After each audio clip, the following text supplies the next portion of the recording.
Bom dia, bom dia, bom dia! Estamos de volta através das ondas do canal Educação em mais uma transmissão de aulas para o curso técnico em serviços jurídicos pelas ondas do canal Educação. Eu estou aqui diretamente do Estúdio 6, eu, o Jackson, a Gardênia como profa assistente.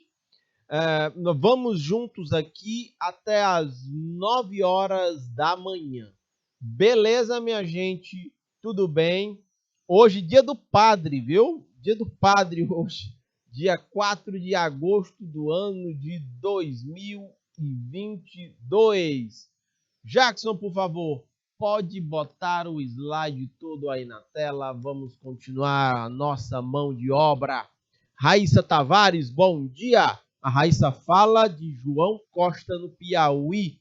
Ela botou aqui a balancinha, que é o símbolo do direito, e o coração, né, Raíssa? Muito bom. É assim.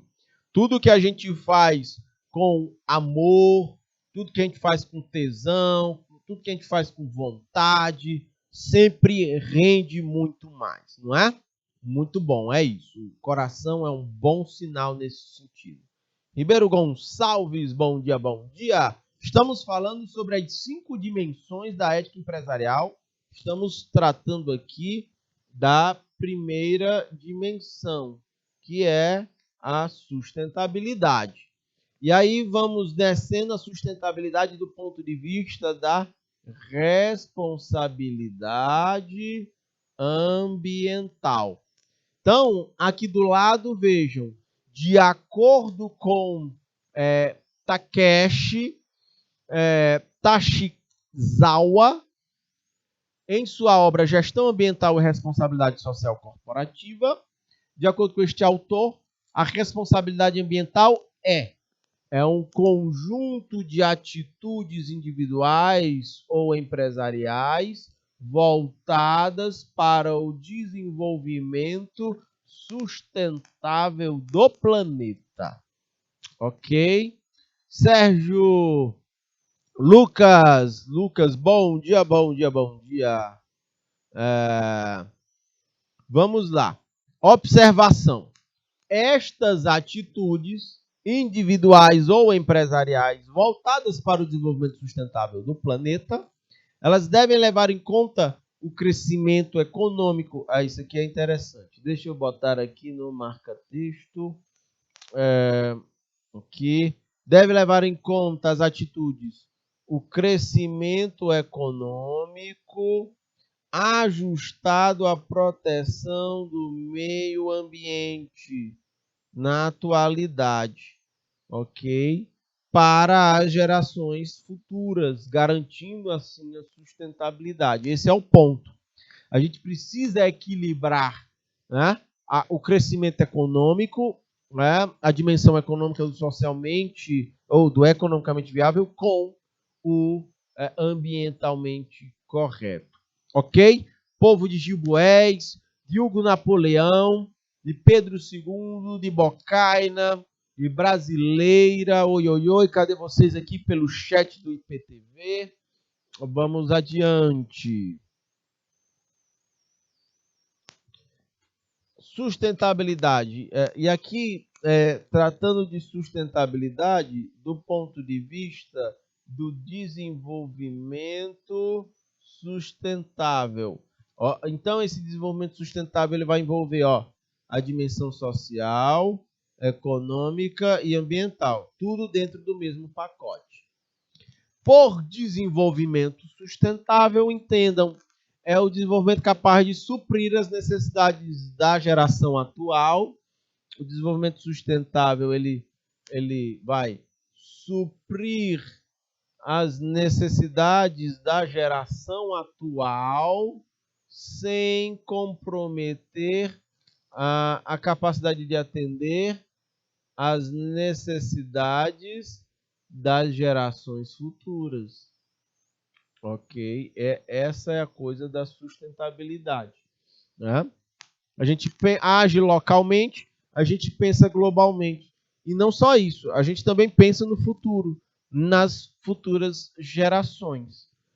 Tá bom?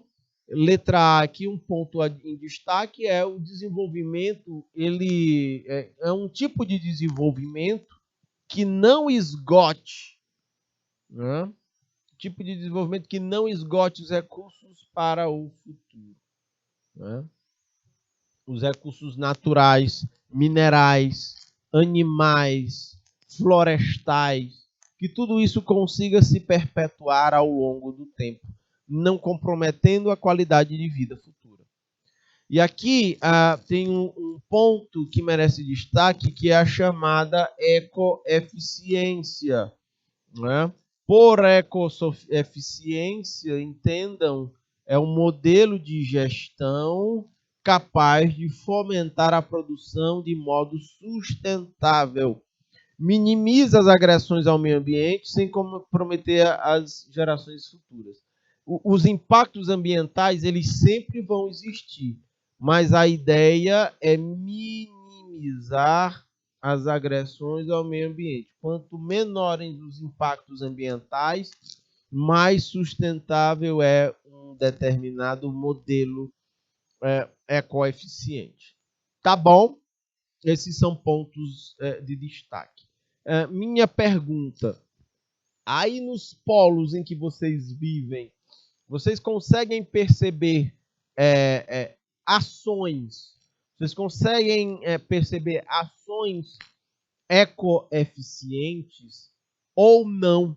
Ou ainda não existe essa preocupação do ponto de vista ambiental, de se fazer alguma atividade econômica e não dar tanta atenção assim para a dimensão ambiental?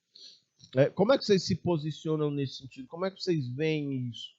Por exemplo, tem polos aqui conectados nesta sala de aula, neste estúdio com a gente, que, por exemplo, o Ribeiro Gonçalves é uma forte, Santa Filomena também, é uma região forte do ponto de vista da produção de grãos. O agronegócio e a produção de grãos, ela tem um forte impacto ambiental. Será que essa atividade econômica ela tem no seu radar uma preocupação em minimizar esses impactos ambientais? Essa é uma questão que eu ponho. E em demais outros polos, né? Que outras atividades econômicas são desenvolvidas aí? E se estas atividades também têm essa preocupação? Ou não tem? Tá bom? Fica aqui a reflexão para vocês. Nós temos mais questões aqui quando a gente vai falar de responsabilidade ambiental e de desenvolvimento sustentável. Vejam só, um primeiro ponto de destaque, deixa eu botar aqui o roxinho, é minimizar a utilização de materiais na produção de bens e de serviços. Deixa eu dar um exemplo para vocês que outro dia eu comprando água mineral percebi. Volta aqui para mim, Jackson, por favor. Outro dia eu estava comprando água mineral e você, quando você pega na garrafinha, você percebe. Hoje, as garrafinhas de água mineral elas estão mais frágeis. Qualquer pegada, você amassa a garrafinha. É como se houvesse menos plástico usado na produção das garrafas de água mineral. Antigamente, né? Quando eu digo antigamente, foi um dia desses. Você comprava uma água mineral, você pegava aqui, a garrafinha ela era mais consistente, ela era mais resistente, era mais forte, né? Ela não amassava fácil. Você manuseava ela aqui e ela não se deformava. Ou seja, ela tinha mais plástico na sua composição e ela era mais resistente. Logo, se essa garrafa fosse descartada, se ela não fosse reaproveitada, ela iria demorar mais tempo no meio ambiente para se degradar. Agora, com essas garrafinhas mais frágeis, né, parece que é mais fininha, ela parece que tem menos plástico na sua composição. Ela certamente deve ser mais fácil de ser reaproveitada, mas caso ela seja descartada inadequadamente no meio ambiente, né, ela tem menos composição de plástico, de certa forma, ela minimiza aí os efeitos, né? Ela ainda vai levar um tempão para se desgastar, mas em comparação com uma garrafa antiga, ela parece-me que leva menos tempo, né? Ok, mas é a história do descarte adequado. Ela certamente é mais reaproveitável a garrafinha, né, mais frágil, mais fininha de plástico aqui, né? Na hora de reciclar, percebam, os custos são muito mais baixos, porque a resistência dela é menor, né? Essa é a pegada real, tá bom? Então vejam, é a história do minimizar os impactos. É quando você vai extrair recursos florestais, por exemplo, a madeira, e você usa manejo florestal, reflorestamento. É uma estratégia para minimizar os impactos ambientais. É quando, ao invés de gerar energia através de energia nuclear, que tem um forte impacto ambiental, ou gerar energia a partir de uma termoelétrica, você gera energia através de hidrelétricas. Ela é uma matriz mais limpa, mas ainda assim tem grandes impactos ambientais, porque numa região de uma hidrelétrica, você tem que desmatar muito para fazer aquele pesado investimento em infraestrutura. Você tem que deslocar pessoas que moram na região para outro lugar, né? Ainda assim tem muitos impactos. Agora, e ainda tem outras formas, outras fontes de geração de energia, como a eólica, como a solar, né? Que minimizam ainda mais os impactos ambientais. Vejam a jornada de geração de energia, como ela está caminhando para fontes de energias mais renováveis e que minimizam o impacto sobre o meio ambiente. Geram impacto, mas são muito menores. Óbvio, você ainda tem que instalar lá os painéis de captação de energia solar, né? Mas vejam, é uma energia solar, e aqui no Piauí, eu estava olhando o mapa, nós temos grandes áreas de forte incidência de energia solar, né, de luz solar. A partir daí, a energia captada. Você não tem que extrair do solo petróleo e puxar esse petróleo para cima, né? Por exemplo. E as torres eólicas, você tem que usar uma determinada área, uma grande área, para extrair, para implantar os aerogeradores, mas vejam que a energia é gerada a partir da velocidade dos ventos. Nós temos muitas regiões apropriadas para isso. Se a gente olhar para investimentos em energia, em geração de energia, praticamente a gente não vê mais investimentos em hidroelétricas. É muito mais investimento em energia solar e eólica. O Piauí tem se beneficiado muito na captação de investimentos para a geração de energias renováveis. Pode ampliar o slide todo aí na tela, Jackson. Tudo isso é estímulos para se tentar minimizar, né, essa questão. Olha aqui, minimizar a utilização energética na produção de bens e de serviços. Olhem, por exemplo, o uso de lâmpadas de LED, né? O uso de lâmpadas de LED, elas iluminam mais e são lâmpadas que gastam menos energia para iluminar. É nesse sentido, ok? Aqui em Teresina, em várias avenidas, em vários pontos, já existe essa substituição das lâmpadas convencionais, aquela de luz amarela, por lâmpadas de LED nas avenidas e ruas, que é uma lâmpada mais, aquela luz branca. E o LED ilumina mais e gasta menos energia, economiza na energia utilizada. Então, existe essa busca, essa também é uma forma. Também temos aqui minimizar a dispersão de agentes tóxicos.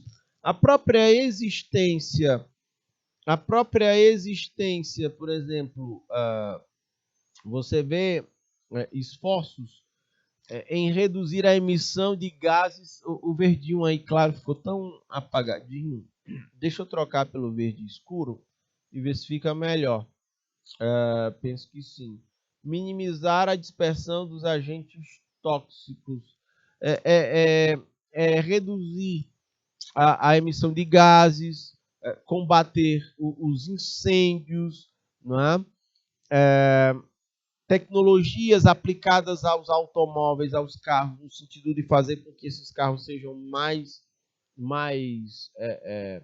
econômicos. Faz toda a diferença se a gente abastece carro com etanol ou com gasolina. Se você abastece com gasolina, há uma maior emissão de carbono no ar, né? No meio ambiente. Se você abastece com etanol, essa emissão ela é menos ofensiva, não é, ao ar. Por exemplo, o uso de carros a diesel, eles são muito consumidores. Né? Por exemplo, eu tenho um carro que é a diesel, né? E ele é diesel comum. O diesel comum ele polui mais o meio ambiente. Aí já existem esforços, tem o diesel S10, já é um tipo de diesel que ofende menos, melhora o funcionamento do carro, ofende menos o meio ambiente, mas ainda assim é um forte poluente. Mas a gente está caminhando para um modelo de sociedade no mundo, em que cada vez mais vai ser reduzido o número de carros a diesel e ampliado o número de carros com base em combustíveis renováveis. Olhem os carros elétricos aí, por exemplo. Tá bom? Temos também aqui fomentar a reciclagem dos materiais. Ok? Esse também aqui é um ponto que merece destaque. Principalmente as pessoas e das empresas estarem usando essa estratégia aqui de reciclar materiais. Vamos adiante. Ainda na responsabilidade ambiental e desenvolvimento sustentável, vejam, utilizar de forma sustentável os recursos renováveis. A Petrobras precisa mudar a sua matriz energética de petróleo e fazer a transição para tipos para geração de energia renovável. Só que ao invés de a gente estar fazendo investimentos para isso, estamos distribuindo lucros para os acionistas. Isso é um grande equívoco. Estender a durabilidade dos produtos, aqui o bicho pega. Porque, vejam, é muito comum a gente ver, conversem com os avós de vocês, conversem com os pais de vocês. Volta aqui para mim, Jackson. Era muito comum a gente ter geladeiras que durassem uma vida inteira. Carros muito mais duráveis ao longo do tempo, ferros de gomar, liquidificadores, os eletrodomésticos tinham uma vida útil mais longa. Só que as marcas perceberam que você poderia reduzir a vida útil dos produtos e a pessoa tinha que comprar cada vez mais ao longo do tempo liquidificadores, ferros de gomar, geladeiras. Os próprios carros hoje, a durabilidade é bem menor do que antigamente. E isso gera uma maior geração de produtos, de resíduos, e que depois vão ter que ser descartados. E aí, como é que funciona? Então, a gente vai ter que mudar a rota. Voltar de novo à lógica de produzir coisas com maior vida útil. Isso pressiona menos o meio ambiente. Pode ampliar o slide todo aí na tela, Jackson. Conversem com os pais, os avós de vocês. Eles vão dar inúmeros exemplos de como essa coisa ela funcionava. Vamos aqui para o slide. Nós temos também aqui, eu falei, né, estender a durabilidade dos produtos, dos bens produzidos. Está aqui, eu vou continuar no vermelhinho, está associado à mesma coisa. E vamos de verdão aqui. promover uma educação dos consumidores para usos de materiais, uso racional dos materiais e energéticos. A gente pode começar, por exemplo, né, separando o lixo de casa. Tem lixo que é reciclável, tem lixo que não é. Se a gente fizer essa separação, já é uma contribuição. Olhem os quilos de lixo que uma família gera em um dia, em uma semana, em um mês e um ano. Se a gente conseguir pegar boa parte desse, separar de forma que a gente consiga reciclar, já é uma grande ajuda para o meio ambiente.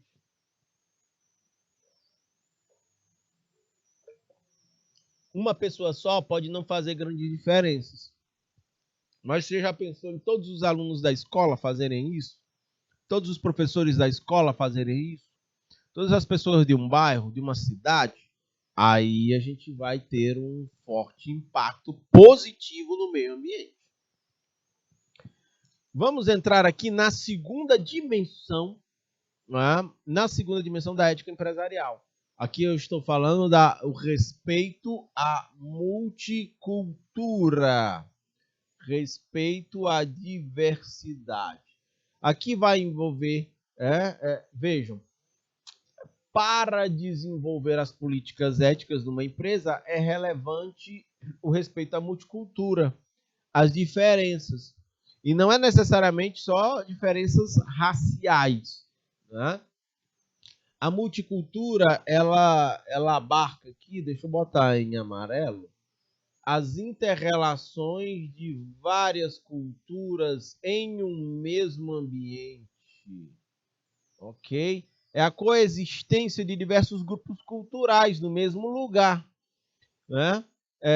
Toda empresa consiste num microsistema, né? Ela está inserida num macrosistema, que é a sociedade. E, por sua vez, a sociedade ela tem muitas diferenças. Por exemplo, um exemplo de respeito à multicultura é o respeito às diferenças religiosas. Tem gente que é umbandista, tem gente que é católico, cristão, evangélico, católico, né? Tem gente que é espírita, tem gente que... E tá tudo bem, sacam? Né? É conviver harmoniosamente com os diferentes. Do ponto de vista da política, né? Do ponto de vista da política, os diversos pensamentos.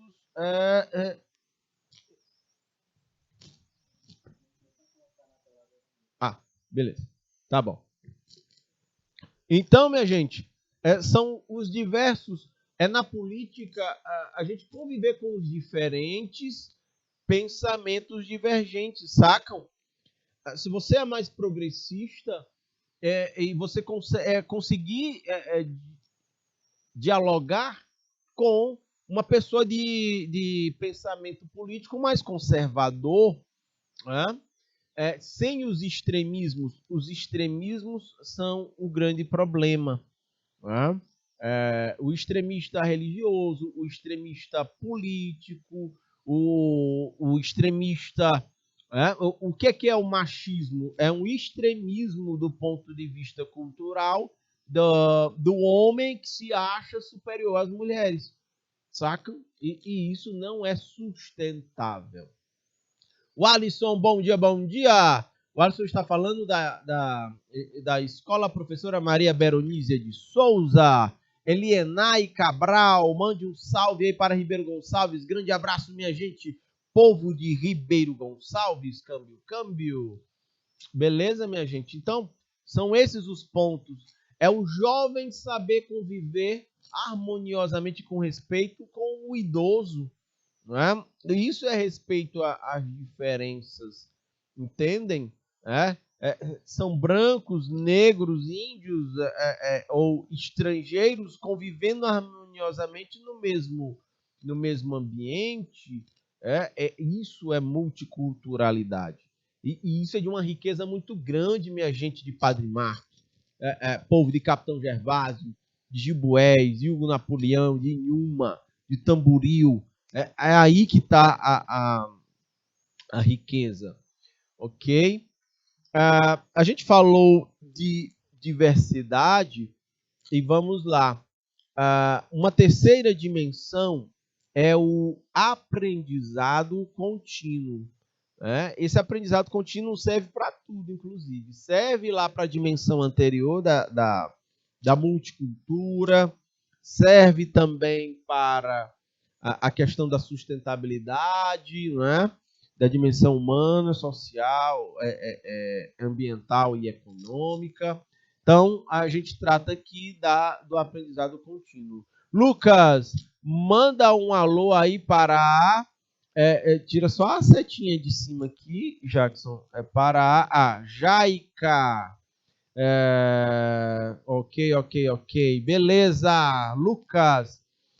Vamos adiante. Vejam só. Aí a gente entra aqui no aprendizado contínuo.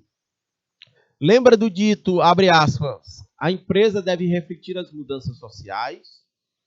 Pois bem, o aprendizado contínuo é necessário para compreender e acompanhar as novas realidades sociais e seus possíveis impactos sociais.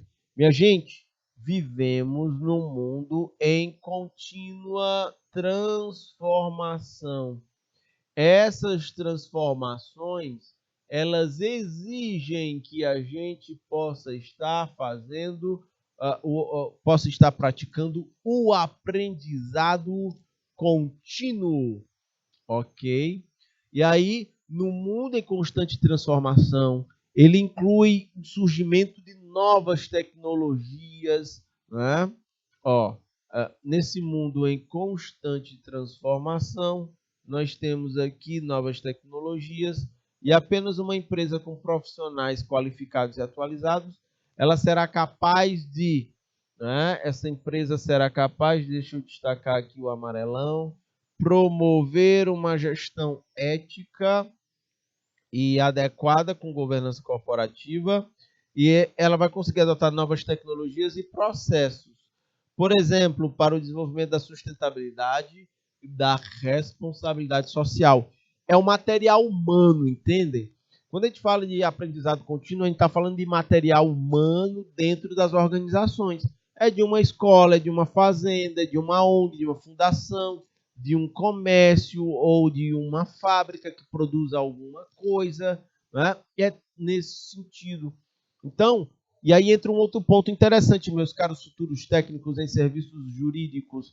Como é importante a organização ser capaz de criar um ambiente, criar um clima de aprendizado contínuo. Olhem aqui como é interessante Opa, bom dia, bom dia! Olha como é interessante aqui as diferentes fases de uma mesma pessoa. Podem ter certeza que aqui no final da jornada, essa pessoa já passou por grandes transformações na vida dela, na forma de pensar, na forma de agir, por conta de uma série de experiências que ela teve a oportunidade de vivenciar na vida dela. Vamos aqui adiante. A quarta dimensão da ética empresarial é esse ambiente ou essa capacidade de inovação, ok? Por inovação, é uma sequência, né? Uma consequência da educação para o aprendizado contínuo. Se você tem aprendizado contínuo, você tem um ambiente mais favorável para o surgimento de inovações, viu, minha gente? Avelino Lopes, Povo de Bom Jesus, de Brasileira, Campinas do Piauí, Isaías Coelho, câmbio. Então, minha gente, vejam só, as organizações devem investir em cursos de aperfeiçoamento e atualização para os seus colaboradores. Quando a organização ela age assim, quando ela se comporta assim, investindo em cursos de aperfeiçoamento e atualização para os seus colaboradores, ela está investindo em aprendizado contínuo e esse aprendizado contínuo ele tem grandes probabilidades de transbordar para o surgimento de inovações. inovações, ok? De novas formas de se fazer alguma coisa. Lucas, bom dia, Lucas Martins, bom dia, bom dia.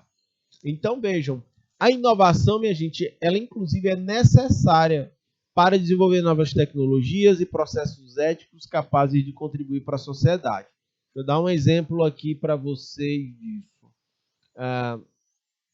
Olhem só, as inovações tecnológicas ocorridas, elas nos geram novos desafios nas nossas relações éticas e interpessoais. Por exemplo, a gente precisa ter uma ética para nos relacionarmos, por exemplo, através das redes sociais. Sacam isso? Através do WhatsApp.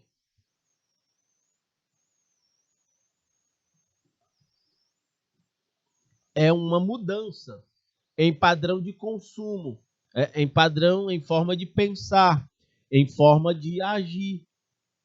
E tem empresas que ainda não atentaram para isso. Né? Tem pessoas e profissionais que não atentaram para isso, mas é fundamental.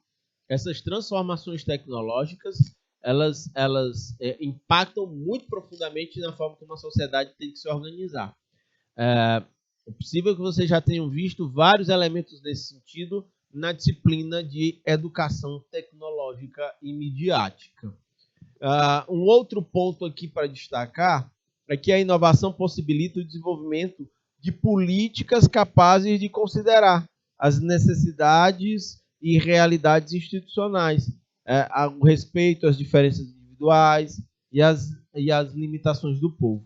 É a multiculturalidade.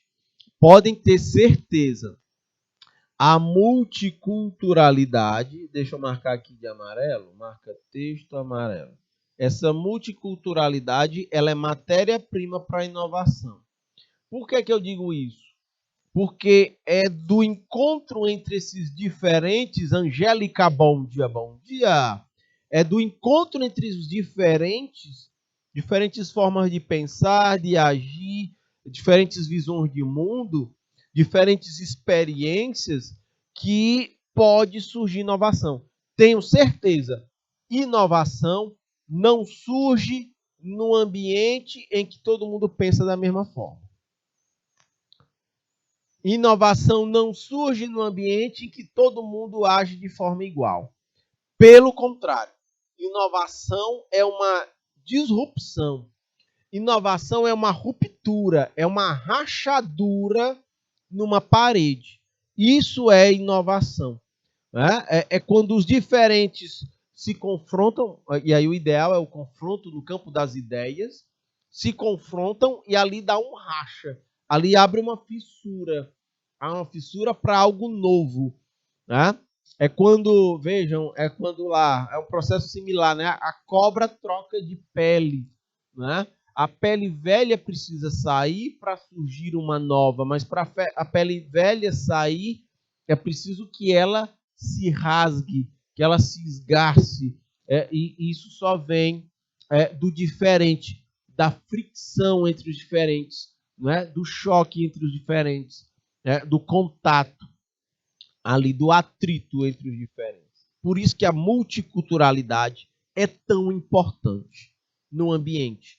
Mas para que eu tenha multiculturalidade, para que eu tenha inovação, é fundamental a gente ter ética nas relações interpessoais.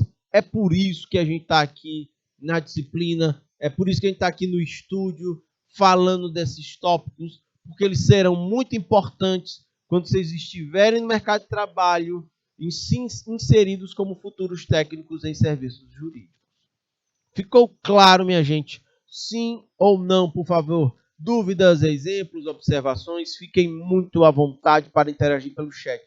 Podem ter certeza, essa aula ela seria muito mais rica do ponto de vista de informação e de conhecimento se vocês aí interagissem mais comigo aqui. Se vocês me provocassem mais, se vocês me perguntassem mais, se vocês me bombardeassem mais de perguntas, de observações e dúvidas, A gente iria discutir aqui muitas outras coisas, porque estaríamos dialogando e aproveitando as experiências que vocês já viveram, as experiências que eu já vivi, e a gente teria nessa sinergia uma aula, ela iria para outros caminhos para além do que a gente está discutindo aqui no slide. Sacam? Como não há interação ou existe pouca interação, aí eu acabo me guiando. O slide ele vira um roteiro, eu saio dele na medida que eu dou vários exemplos fora do que está no slide, mas se vocês interagissem e me provocassem, nós teríamos muito mais coisas para discutir aqui. Tá bom? Beleza? Então, vamos adiante. A quinta dimensão da ética empresarial é a governança corporativa. Esse assunto é muito massa, porque eu já ministrei aula dessa disciplina por muito tempo. Então, eu gosto muito desse conteúdo, governança corporativa. Vejam só, minha gente. Governança corporativa é o conjunto sistêmico, é o conjunto de processos, de práticas e normas da empresa. Deixa eu destacar aqui em amarelo. É o conjunto de processos, práticas e normas que regulam uma empresa. Isso aqui é governança corporativa. E ela não é apenas para grandes empresas. Ela serve para micro, pequenas e médias empresas também. Ela serve para se aplicar numa escola, ela serve para se aplicar numa empresa que presta serviços, ela serve para numa fábrica de qualquer outro tipo de segmento. Não é? Todo o ambiente empresarial ele tem processos, práticas e normas que regulam seu funcionamento. Isso é governança corporativa. Ok? A ideia é que essas práticas, normas e processos possam ou tenham como objetivo garantir a ética, a transparência e uma gestão cada vez mais eficiente e eficaz. Ok? Em outras palavras, ou noutras palavras, governança corporativa é o conjunto de processos, costumes e leis que norteiam a forma como uma organização ela é administrada. Deixa eu dar um exemplo aqui para vocês.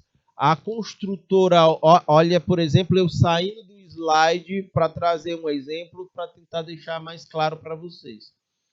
A construtora Odebrecht, uma das maiores do Brasil, ela praticou muitos atos de corrupção, né? Sobretudo vinculados à Petrobras, e um exemplo disso é que a Odebrecht ela tinha um departamento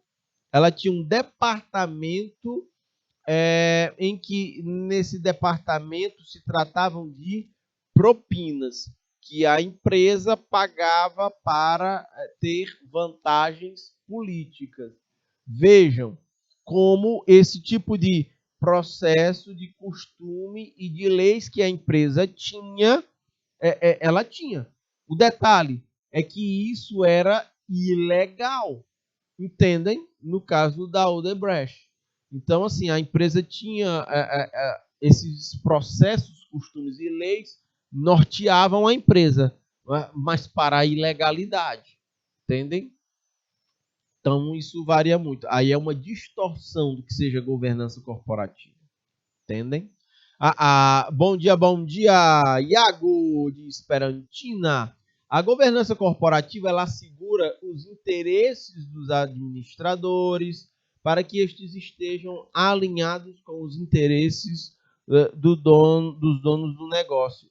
Vejam, é preciso ter um alinhamento disso aqui. Mas, além disso, é importante que se tenha também um alinhamento com a sustentabilidade. Não só com os donos do negócio, mas também com o meio ambiente e com um ambiente socialmente justo. Aí tem uma pirâmidezinha aqui do lado verde, que são os princípios básicos da governança corporativa. Se você tem, preciso ter responsabilidade corporativa, ser capaz de prestar contas do que se faz. A equidade, minha gente, aqui, deixa eu puxar uma perninha para cá. Equidade significa aqui tratamento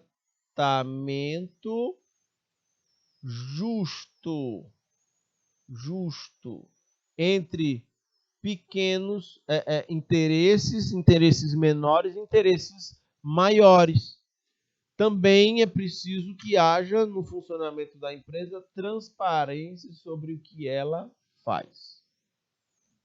Ainda na governança corporativa, vejam, dando um enfoque aqui na transparência, né, deixa eu destacar aqui, marca texto amarelo, em transparência, é disponibilizar os dados e informações aos stakeholders. Vocês já viram isso aqui em outras oportunidades.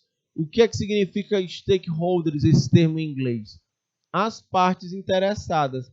Vou dar olha eu saindo do slide e dando um exemplo para tentar deixar isso mais claro para vocês. O que é parte interessada? Bem, o governo é interessado na empresa. Então, por quê? Porque da empresa o governo, a empresa é uma fonte de arrecadação de recursos para o governo. Quando a empresa paga impostos, o governo está arrecadando. Então, o governo é parte interessada. Logo, a empresa precisa ser transparente no que diz respeito a estar quite com o pagamento dos seus tributos. Entendem? É quando a empresa é muito transparente em todas as suas responsabilidades e obrigações junto com seus funcionários. Eu digo de pagamentos, de recompensas financeiras e até não financeiras. É preciso que haja uma transparência. Os funcionários precisam disso. Uma empresa precisa ser transparente em relação aos seus clientes. Então, cliente, governo, funcionário, tudo isso é stakeholder. Tudo isso é parte interessada, né, no funcionamento da empresa. Né? E é importante que essas informações que eu estou mencionando aqui estejam disponíveis, ou seja, com fácil acesso. Uma atenção aqui, é que o acesso não deve se limitar apenas aos dados financeiros, mas também é sobre tomadas de decisões e andamentos de processos. De certa forma, eu estou dizendo que a Petrobras está adotando políticas equivocadas, mas eu só sei disso porque existe transparência, ok? Ela publica isso. Ela publica suas informações. Ela diz lá, eu estou deixando de investir em refino e estou focando em extração. É porque ela publica isso que eu, quando vou ler o plano de investimento da Petrobras, pode voltar aqui para mim, Jackson. Quando ela publica os planos dela, aí eu fui lá e dei uma lida. Ela está dando publicidade, ela está sendo transparente, ela está dizendo assim, nós estamos desinvestindo em refino e vamos focar em extração. Como ela publica isso, vou lá, dou uma lida e vejo, aí eu consigo dizer assim, eu penso que isso é um equívoco. A Petrobras deveria investir em extração e em refino, porque o Brasil ficaria menos dependente de comprar combustível caro de fora. E assim teríamos combustíveis mais baratos aqui dentro. Combustível não já barateou com a redução de impostos? Se a gente ainda produzisse esse combustível e refinasse aqui dentro, a gente teria combustíveis mais baratos do que eles estão. Nós teríamos, inclusive, produtos mais baratos, porque como é que as mercadorias elas se movimentam dentro do Brasil através de rodovias. Se o custo de transporte fosse mais barato, mercadorias também seriam mais baratas. A gente poderia ter até mais dinheiro sobrando dos nossos orçamentos. Vocês entendem isso, câmbio? Por isso que eu digo, é um equívoco. Agora, eu também só sei que isso é um equívoco porque a empresa publica essas informações. Aí a gente consegue analisar e fazer juízo de valor. Pode ampliar o slide todo aí na tela, por favor, Jackson? Beleza, Raíssa? Professor, estou começando a entender um pouco. Bacana. Olha um outro ponto aqui da governança corporativa, Raíssa. Além da transparência, é a equidade. Não é? A equidade, como eu destaquei anteriormente, ela significa o tratamento justo, ok? Equidade. Todas as partes interessadas, independente do cargo, do nível de participação da empresa, todas devem ser tratadas de forma justa, de forma igual, de forma justa. Não, um acionista de uma empresa minoritário e um acionista de uma empresa, mesmo que seja majoritário, precisam ter acesso à mesma informação. Não pode ter a informação privilegiada. Não podem ter grupos dentro da empresa se privilegiando de uma informação e prejudicando a maioria. É essa a pegada da equidade, tá bom? Ainda falando disso, nós temos a história como eu mencionei para vocês, ó, toda empresa precisa fazer isso. O accountability, prestar contas, pequenas, médias e grandes empresas precisam fazer isso, tá bom? Uma empresa precisa fazer isso, por exemplo, em relação aos seus tributos. Então, a administração ela deve prestar contas periodicamente sobre a sua movimentação financeira. A empresa precisa fazer isso, porque é em cima disso que o governo vai cobrar, por exemplo, impostos, tá bom? Essa prestação de contas ela precisa ser clara, compreensível, né? E a empresa precisa assumir as consequências dos seus atos ou das suas omissões. Né? Tomei decisão, ela vai ter impacto positivo ou negativo, ela vai ter consequências positivas ou negativas. Minha gente, a empresa precisa se responsabilizar pelas consequências do que ela faz. Todos nós devemos, né, nos responsabilizar sobre o que nós fazemos. Aí entra um outro tópico aqui, que é a responsabilidade corporativa. Ele é o zelo por todo o ambiente, por todos os sistemas em que a empresa está inserida. Isso é responsabilidade. É o nome, é a reputação que a empresa tem que está em jogo. Como ela vai ser vista pelo mercado, como ela vai ser vista pelos clientes, como ela vai ser vista pelos colaboradores, credores ou pelo governo. Sacam? Isso é muito importante. É a reputação. É um ativo que a empresa tem. É parte do patrimônio de uma empresa. E isso inclui, uma empresa precisa ter aqui a responsabilidade financeira, ambiental, tratar de forma justa colaboradores, né, clientes. A pessoa tem empresa que vende produto, que não resolve o problema dos clientes e mesmo assim ela vende. Aí o cliente compra e fica frustrado, porque o produto não atende às suas necessidades. Tem empresa que se comporta assim. Entendem? Então vamos adiante. Pequenas, micro, pequenas, médias e grandes empresas que se comportam assim. Ok? Meus caros futuros técnicos em serviços jurídicos, beleza? Tudo bem? Vamos adiante. Ainda na dimensão da governança corporativa, eu falei para vocês sobre compliance. Esse compliance, esse termo bonito aqui em inglês, ele significa estar em conformidade. estar em conformidade com o quê? Com a lei, com a legislação, seja ela ambiental, trabalhista, tributária, empresarial, ou seja.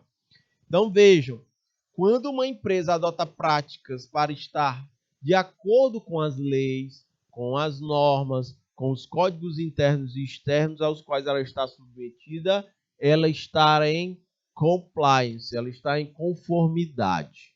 Uma empresa prega transparência, aí ela só nega imposto.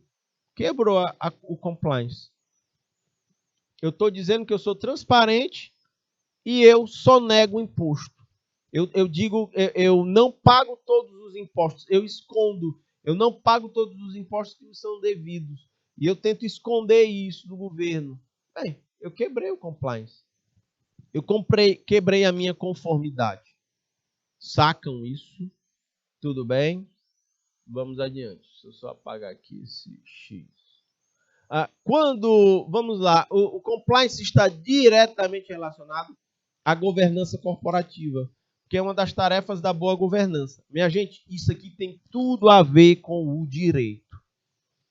Vocês, enquanto futuros técnicos em serviços jurídicos, vão trabalhar em bancas de advocacia, em escritórios de direito e de advogados.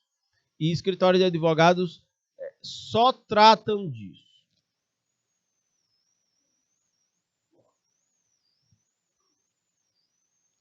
Todas as questões, todos os processos que passarem pelas mesas de vocês envolverão compliance. Porque os clientes do escritório em que vocês vão trabalhar ou vão estar em conflito com uma legislação penal, ou não cumpriram com a lei do ponto de vista penal, ou tributário, ou previdenciário, ou trabalhista, ou se não infringiram a lei, mas foram lesados e por isso vão abrir processos para serem ressarcidos. Entendem?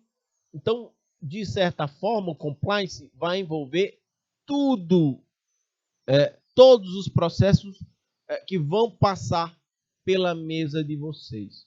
Os clientes estarão em conformidade com a lei e estarão querendo e vão abrir processos para reafirmar, para ter isso reconhecido, ou as pessoas estarão em conflito com a lei e vão querer aliviar suas respectivas barras diante das responsabilidades que precisam assumir. Tá bom? Beleza? Vamos adiante. Aí tem um ponto interessante aqui da governança corporativa, né? Que falando ainda do compliance, e aí tem aqui no quadrinho um termo muito famoso em gestão chamado de ISO 9000. O ISO 9000 são normas técnicas ligadas à gestão da qualidade.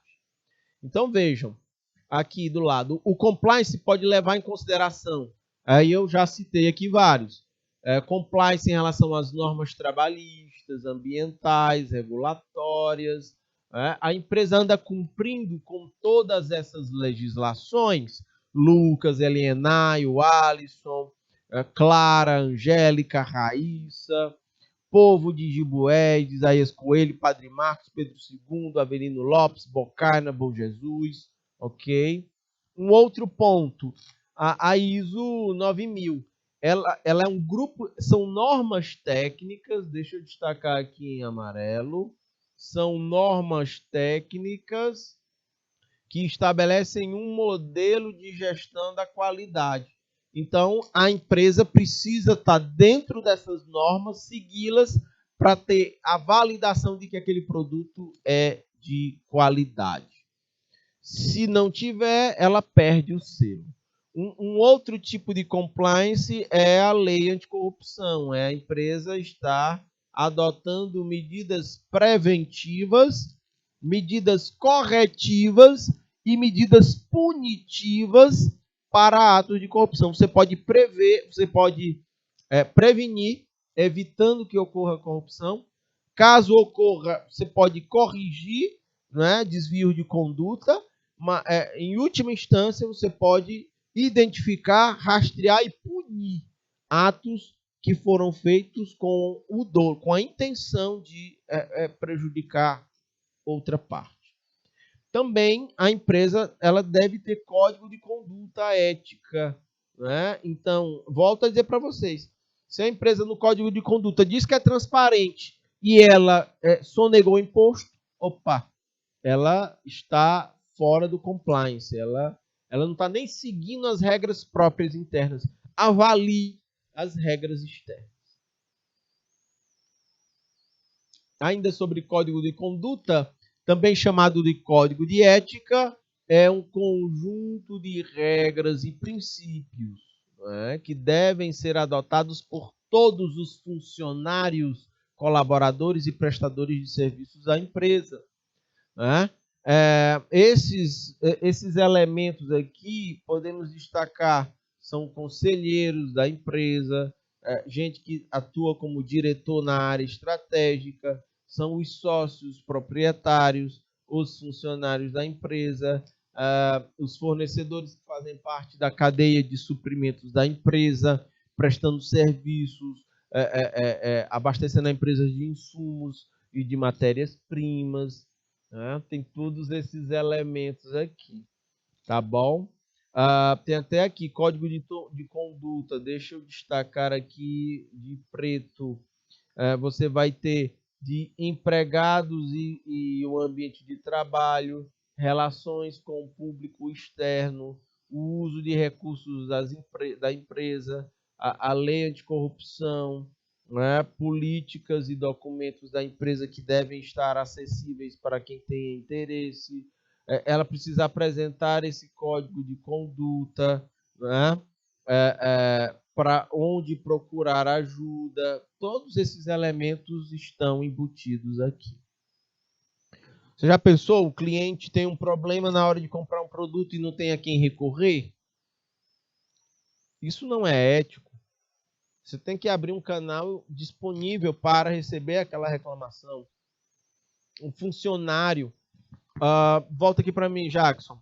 A Caixa Econômica teve um presidente que caiu por questões de assédio moral e sexual.